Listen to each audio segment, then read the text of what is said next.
Hi, in this video I'm going to cover grasp the sparrow's tail, or grasp the peacock's tail, or Chang Tai Chi. There is many ways that people practice this sequence of movements that are attached together. There is, well, there's different flavors of it, and then there's also different variations on what it's doing or why it's doing whatever it's doing. And so I'm going to briefly touch on that, but mainly more today, this is for developing this as a moving posture. And I'm going to show it with just as with the hands and moving back and forward with the footwork, with the weight distribution. I'm going to show it with lifting the knee and with using leg skills. So the movement itself, there's ward off, and pull back, press, roll back, and push, right? So they count it out as the four moves because in the roll back part, they either count it as part of the push or not at all right? Those four aspects are part of the 13 methods of Tai Chi. And again, all different ways to do these. Some people utilize this move to, catapult somebody forward, right? Ward off, it's like a pumping action, right? You can also see it as a parry, right? Just parrying a person's arm, right? They're coming to hit you, and you deflect this to the side, right? Or they come here and I move and I deflect this to the side. You can also see it as like a bridge to connect with a person and use it more like a shield, right? And other people, again, they use it and drive the person away.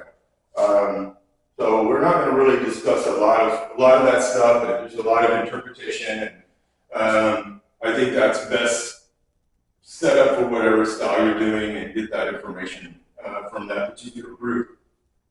The second move is this move here. It's like you can say it's pulling or drawing, right? Like I'm controlling his wrist, will say, and his upper arm, and I'm guiding him down, right?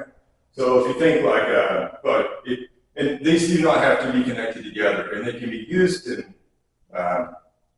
many different, we'll see, techniques, right? You don't necessarily, they don't have to work together as a unit, right? So, but I could parry his one arm, and he comes with another, and I could draw the arm down, right? So parry, draw the arm down. The press, a lot of people use this as almost like a strike, right? They attach the person, and here they do this and knock the person back. You could do that. You could also think of it as supporting the ward off, right? And use it this way, right? Or I could use it into the body and we'll say push or guide him, but from a close range. You could use it to make an explosive action. You can also see it as squeezing something, right?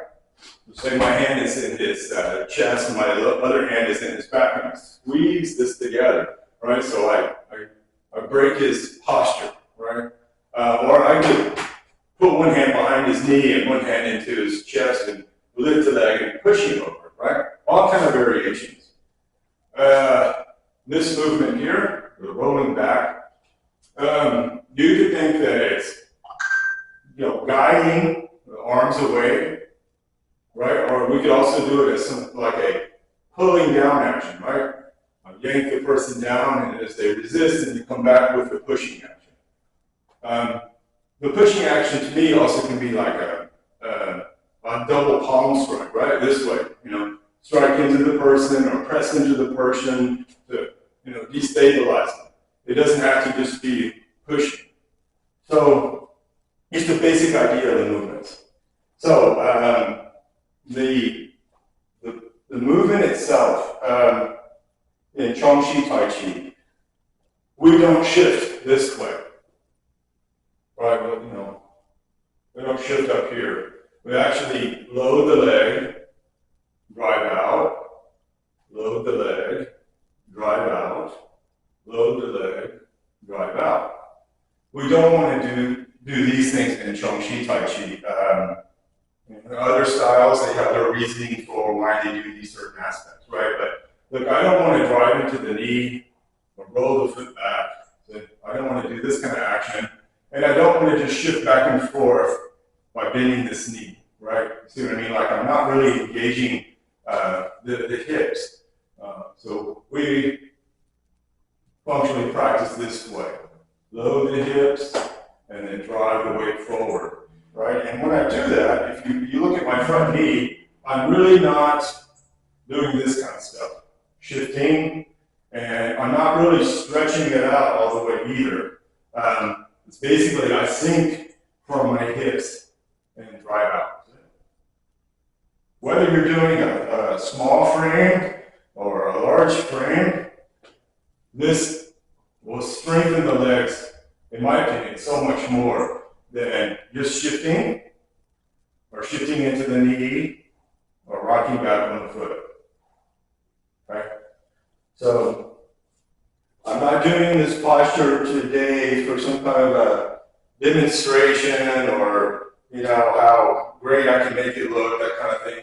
I'm just doing the body mechanics of the movement. So if it doesn't look as good as you would like for it to, I can understand, but that's not what I'm doing this for today.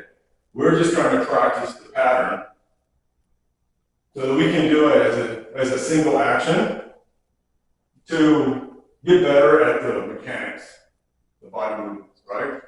So, in, out, in, out.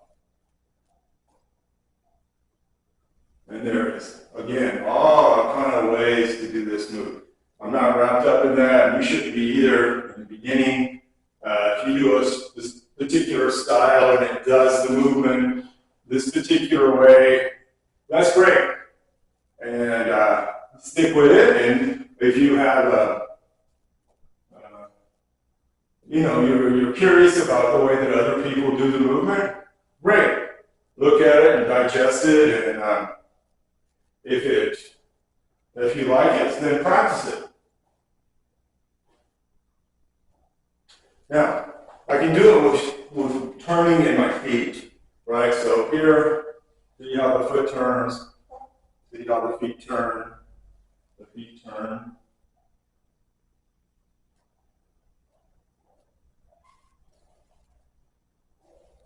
I think this is the most gentle way on the knees and puts the most into the muscles.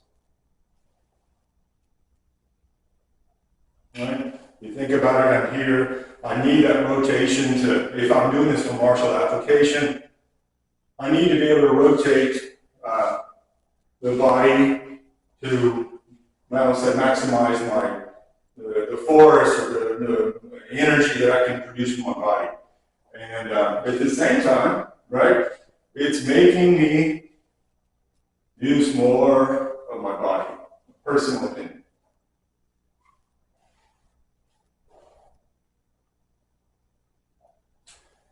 So if you've watched any of these other videos, the whole point of these is to extract the movements from the form.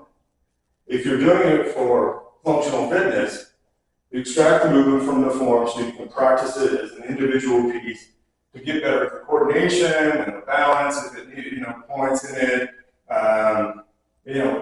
just really work that movement. And if you take a dozen or so of these along with the Tai Chi walking or footwork, depending on who you are and what you're talking about. If you do that before your forms, you'll really kind of deep dive into it, and it'll help you to improve. If you're doing it for application, breaking down the individual postures like this, it helps you with the coordination of the movement, balance points, all of those things, but it helps you to get more, more confident. You understand it a little better, and then when you practice it with a partner, you're not having to think about where should my foot be or my hands, but you kind of have the basic outline of it. And now you practice it with a partner and see if you can apply it and see if you can get a better understanding of it. So again, if I do it as a large frame, here.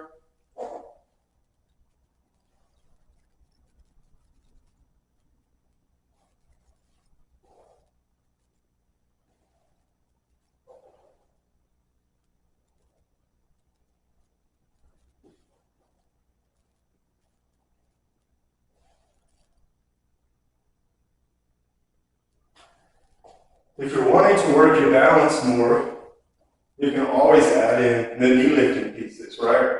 So with this movement here, right, the first part, I'm going to raise the knee, right? So the knee comes up, out. As I do this action, I'm going to raise the knee, go back. As I do this action, I'll raise the knee, raise the knee. Good.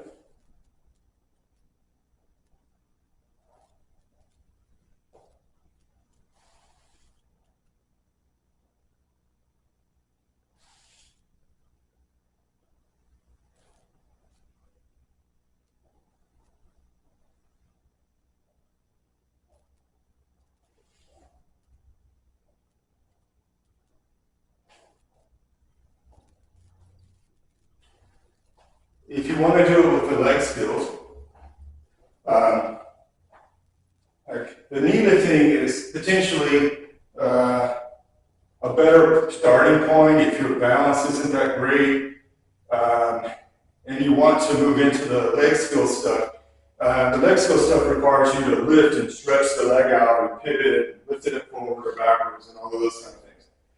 And so it's a good intermediate action doing the knee lifting. If you're older, say you're, I don't know, 50 plus, 60 plus, 70 plus, irrelevant. The knee lifting by itself may be just what you need, right? You really want to work more on developing the strength in your hip flexors, your balance, all of that stuff, and by, in the core muscles, and by doing the knee lifting, not just in these drills like this, but practicing that and then incorporating that into the forms that you've learned, it can be a great exercise point. So, all right, so now with the leg skills, right? So I'm going to come through and hook and drive away, right? I'm going to kick and pull down. I'm going to squeeze, hook, push.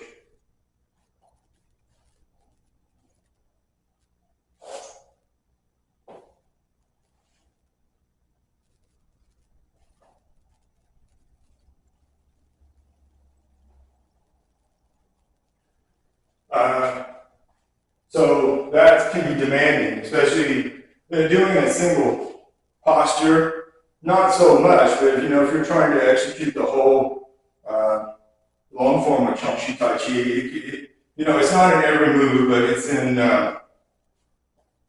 60% of the movements. So it can be really demanding and really work your body. And if you're young enough to, we'll say, learn the base platform of Chang Tai Chi, and then develop the leg skills, that's something that could benefit you and stick with you for a long time to keep your overall body's health. If you're doing it for application, learning how to utilize the leg for the trips and we'll say takedown actions, really good, right? You practice it through the form, practice it with the individual postures, and really get something out of it. So again,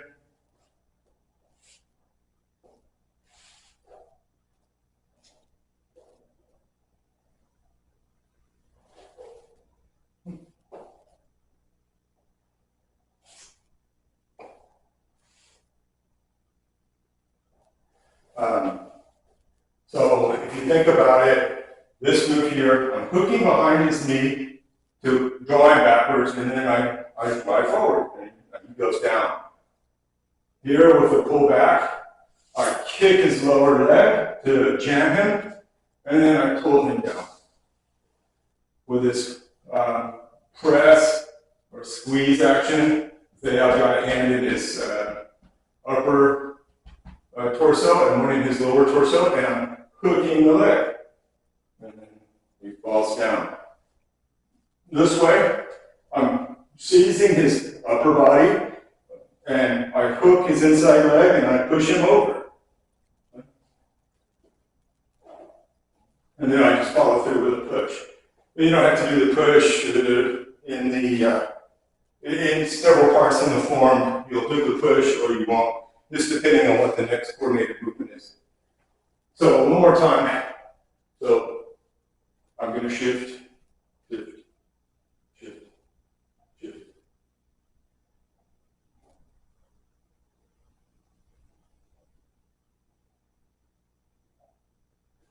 I do it with the knee.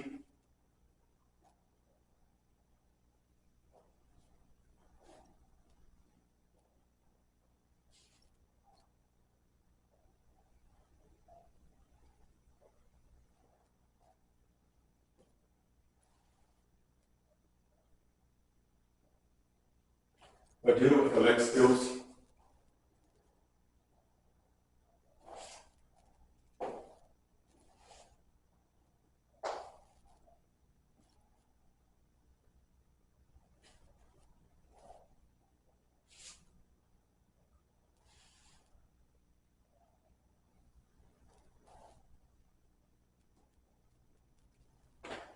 So again, just another posture, moving posture that you can add to the set.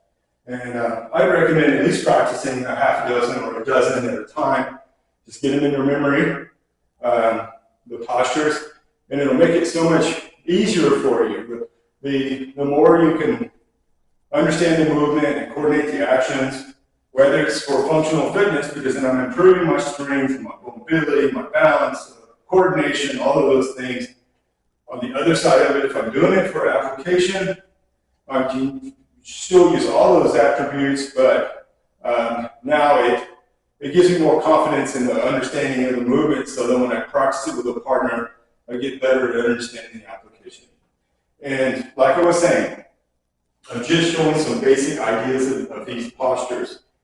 The style that you do, or even if you do Chang Tai Chi, you may have a totally different understanding of these movements than I do, and that's fine. If you're doing other styles, just be flexible enough to look at what other people do and at least see where they're coming from. I try to do that myself because I feel like everybody has something that we can learn from. So anyway, I hope you liked the video. Thank you.